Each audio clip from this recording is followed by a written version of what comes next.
On the news, El-Zakzaky aborts medical trip, returns to Nigeria from India.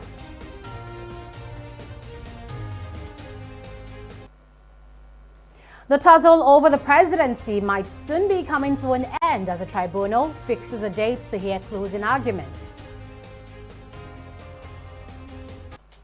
And Sudan is set to launch a historic transition to civilian rule on Saturday.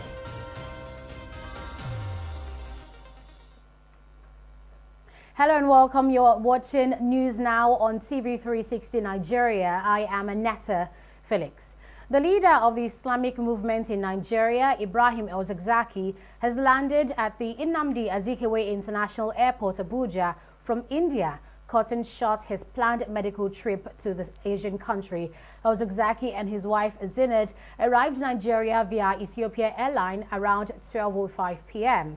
Ibrahim Musa of the IMN said he was immediately taken into custody by the Department of State Services on arrival at the airport.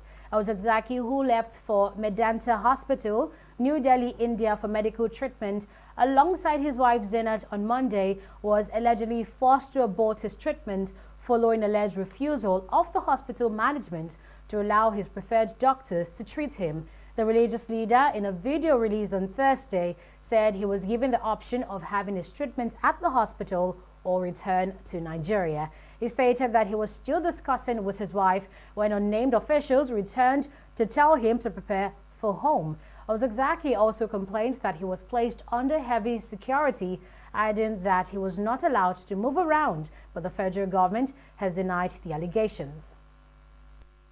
Amid heavy security presence and restricted movement, leader of the Islamic movement in Nigeria, Ibrahim El-Zakzaky, and his wife Zinat arrived at Nnamdi Azikiwe International Airport in Abuja.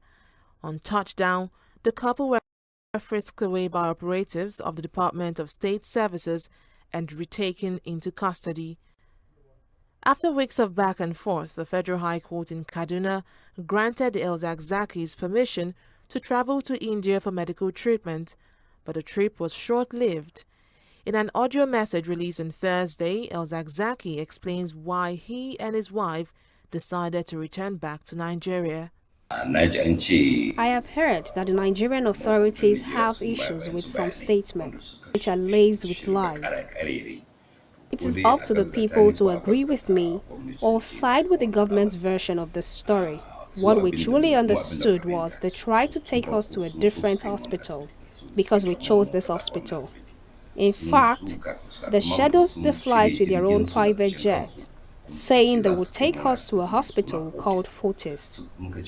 We then told them about the hospital we chose, but they said they investigated. So they would have taken us to Fortis if we had agreed. What they have been telling us, or what they have been trying to tell you, we are the ones who chose this hospital. But what they are telling the management of the hospital is, it is the Nigerian government who brought us here.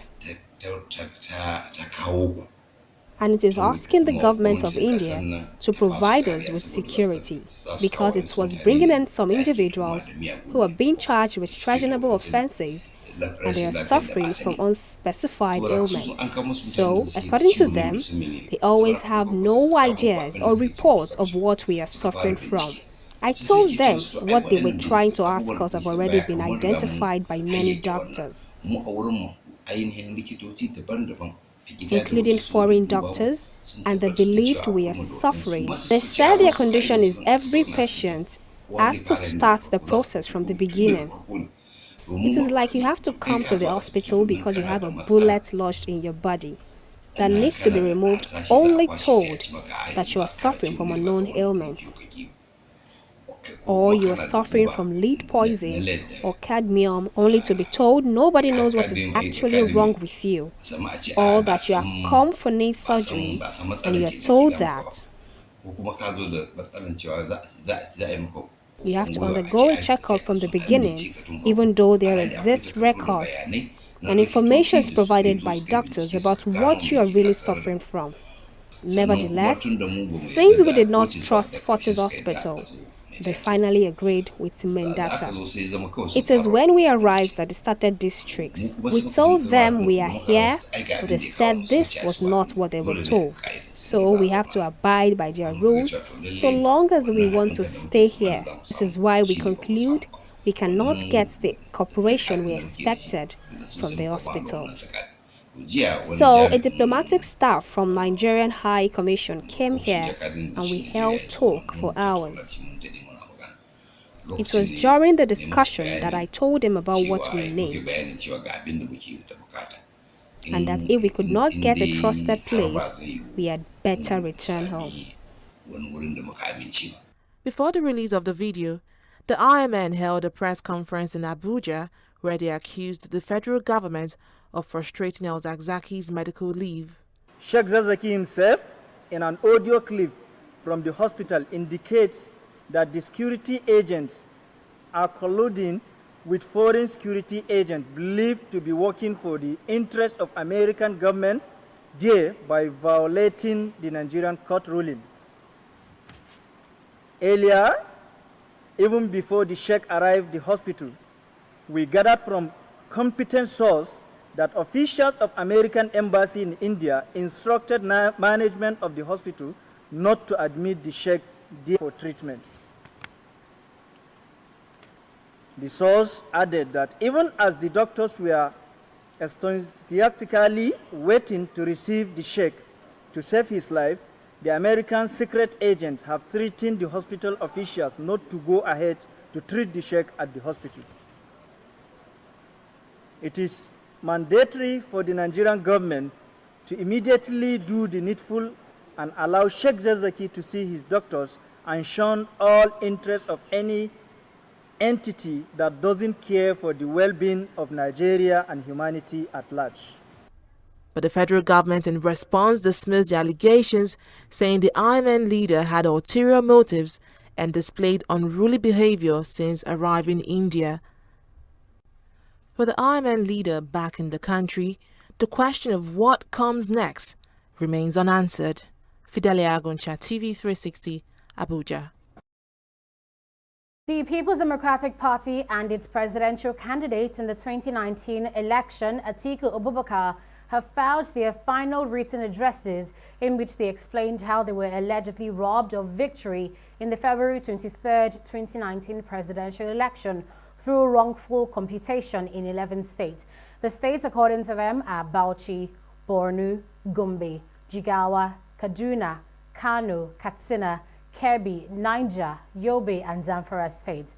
The petition is stated through their lawyer, Levi Uzoku, that a correct computation of the results would give them a margin of lead of 222,332 votes over President Muhammadu Buhari and his All Progressives Congress. Atiku and his party had, by their petition, urged the five-man tribunal led by Justice Mohammed Garba to declare them the winner of the February 23, 2019 poll or nullify Buhari's election. The Presidential Election Petition Tribunal has fixed August 21st to hear closing arguments from parties in the petition filed by the PDP challenging President Muhammadu Buhari's victory in the February presidential poll. At the last sitting of the tribunal, the candidate of the People's Democratic Party, PDP, Atiku Abubakar, and his party had insisted that President Muhammadu Buhari was not academically qualified to contest the February 23rd poll and that he should be disqualified by the tribunal.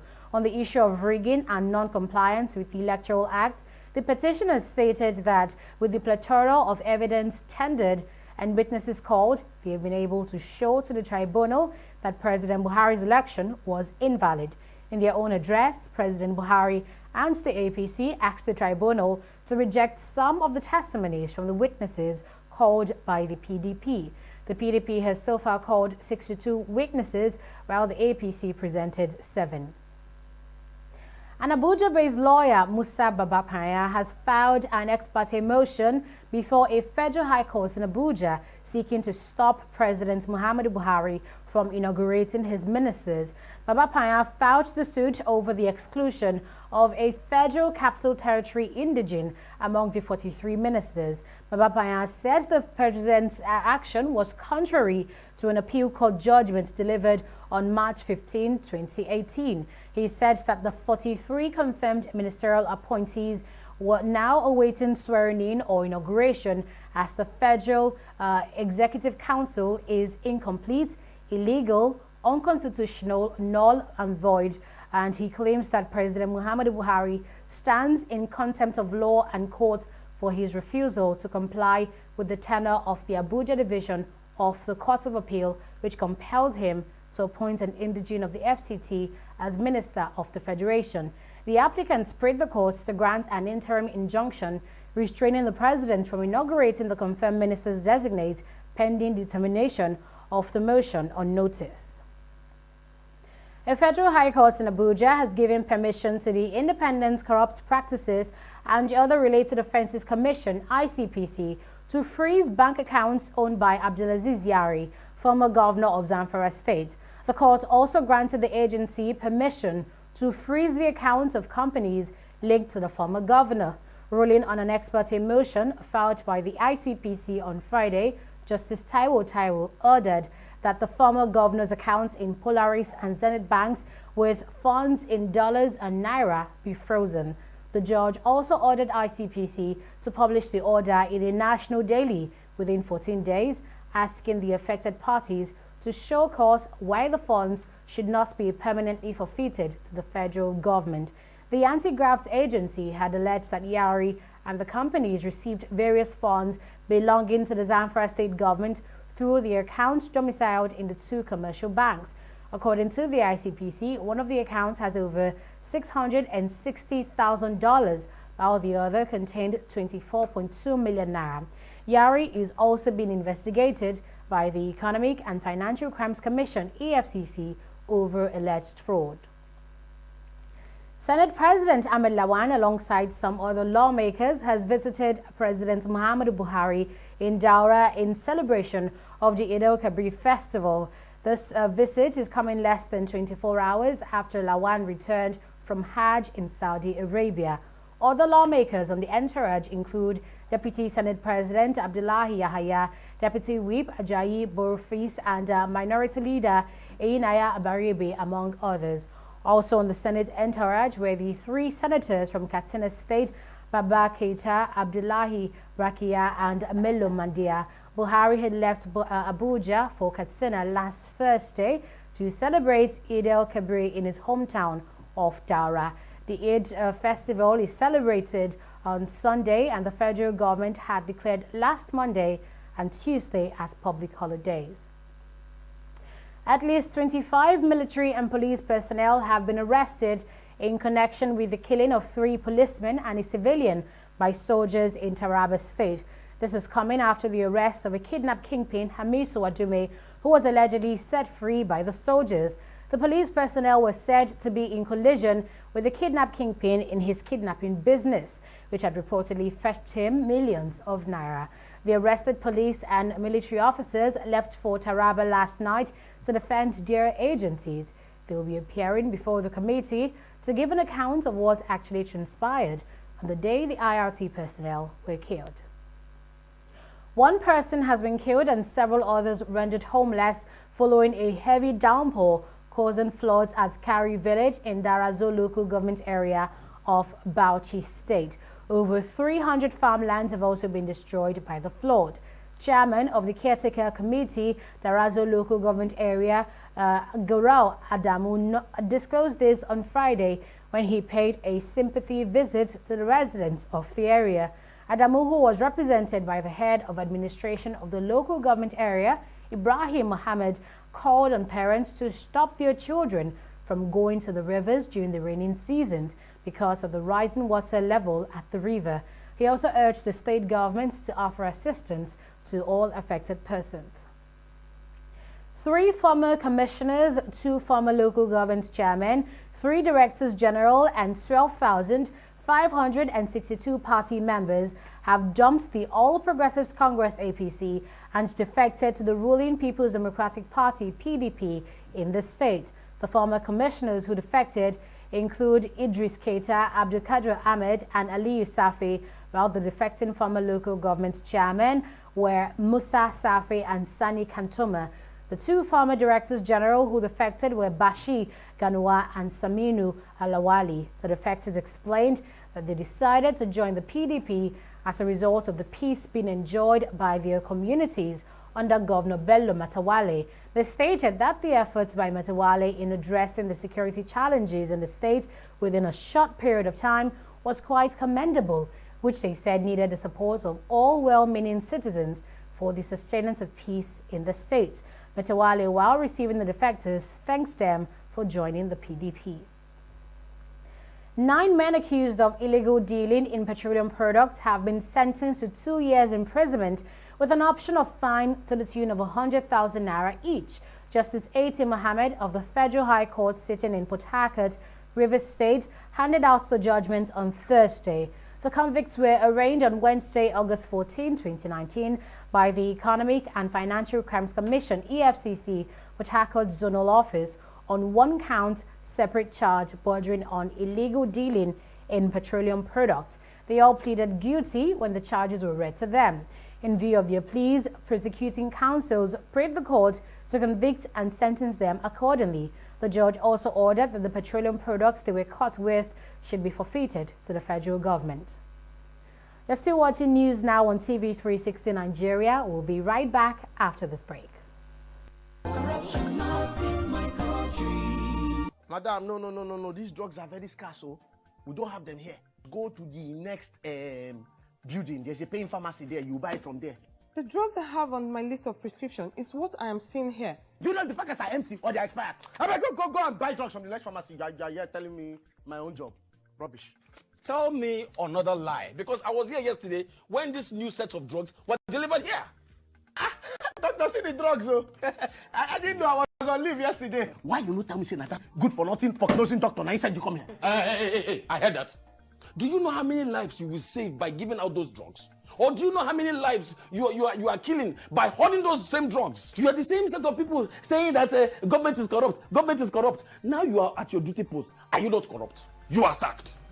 Yes, because that is corruption. Not in my country. Corruption not in my country. Stop corruption now.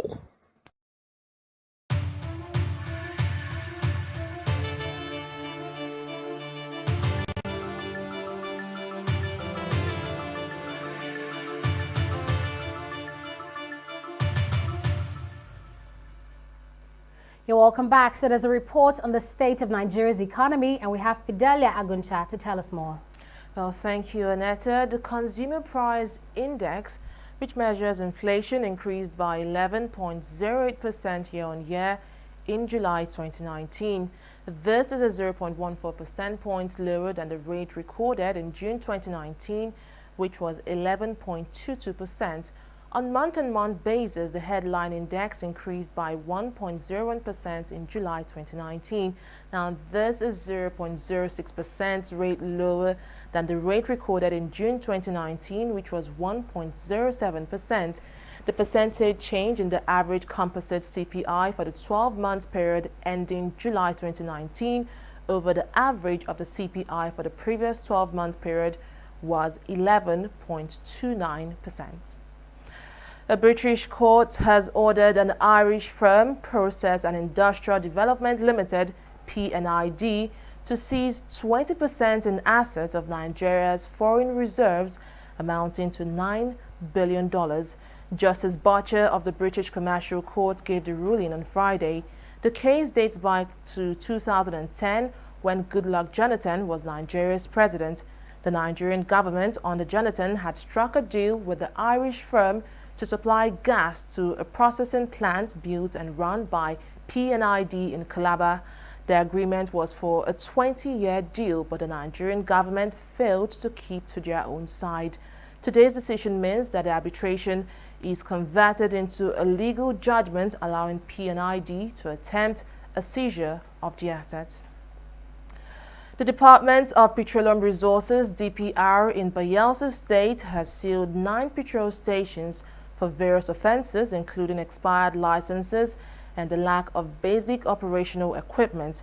The head of operations, Ibn Abor Jack, had led a team of other DPR officials on an unscheduled visit to various filling stations and gas refilling plants within the state capital and sealed stations that violated the operational regulations and standards of the DPR. One liquefied petroleum gas LPG plant was also sealed for transferring gas from one cylinder to another cylinder with a tube and valve which does not conform to best practice. Jack said the stations that were placed under seal committed other punishable offenses, including under dispensing fuel or not having fire extinguishers. Still on business, crude oil prices rose more than 1% on Friday, following 2 days of declines. Data showing an increase in retail sales in the United States helped dampen concerns about a recession in the world's biggest economy. Brent crude was up 68 cents at $58.91 a barrel after falling 2.1% on Thursday and 3% the previous day. U.S. crude was up 63 cents at $55.10 a barrel, having dropped 1.4% the previous session and 3.3% on Wednesday. Up next is activities on the stock market for today after this break.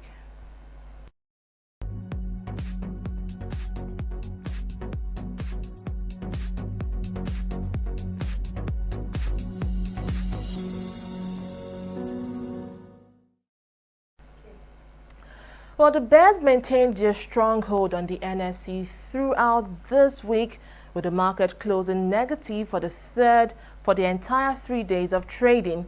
Today's drop of 0.47% pushed the all-share index from 27,083 basis points, with which the market opened trading for the week, to 26,925 points. Now, let's move to the equities influencing this trend. Topping the equities, which recorded the most losses today, are Nestle and Okumu Oil. Nestle is losing 127 naira value and in its share price, while Okumu Oil shed 3 naira in value. Other shares affected by this trend is Nascon Allied PLC and Stanbic IBTC, both losing for the second straight day. Well, on the gainers chart today, we have Dangote Cement Flour Mill right here, Botch Gas PLC and Custodian PLC, all posting gains to the tune of 3 naira and 59 kobo. Well, in summary, the volume of shares surged by 233 million in previous session to 258,290 million today. Also, in terms of value, the total sum realized from today's sale went from 3.3 billion to 3.5 billion naira, and the total deal is coming in at 4,662. Well, it was a different ball game on the foreign scene, which is outside Nigeria, where we can see that they are all posting gains. The FTSE, Dow and Nikkei are surging by 0.71%, 1.02% and 0.06% respectively. That is from the world of business. It's back to Annette Felix. Thanks for that, Fidelia. Sudan's military rulers and protest leaders would sign a landmark deal to pave the way for civilian rule. This is coming after nearly 8 months of bloody protests in the country against President Omar al-Bashir, who was ousted in April after 30 years in power. The ceremony will officialize a constitutional declaration inked on August 4 between the country's Transitional Military Council and the opposition coalition of the Alliance for Freedom and Change. The deal was brokered by the African Union and Ethiopia, and it was welcomed with relief by both sides, with protesters celebrating what they saw as the victory of their revolution. The composition of the new Transitional Civilian Majority Ruling Council will be announced on Sunday, followed 2 days later by the naming of a prime minister. And not so good news for former Nigerian coach Samson Siasia, who's been banned for life and fined $50,000 by FIFA for agreeing to the manipulation of matches. The sanction stemmed from an ongoing large-scale investigation FIFA is conducting into the behavior of Wilson Raj Perumal, a convicted match fixer from Singapore. Siasia is the third African to be banned by FIFA for his links to Perumal after former Sierra Leone FA official Abubakar Kaba and former Botswana FA official Muketsi Kotlele were suspended in July for 5 years and for life, respectively. Siasia was coach of Nigeria between 2010 to 2011 and for a spell in 2016. But the time period when FIFA believes he committed his infractions is unclear. He's also served as coach of the country's under-20 and under-23 sides. And that's all from here on News Now on TV360 Nigeria. Many thanks for watching. I am Annetta Felix. Bye for now.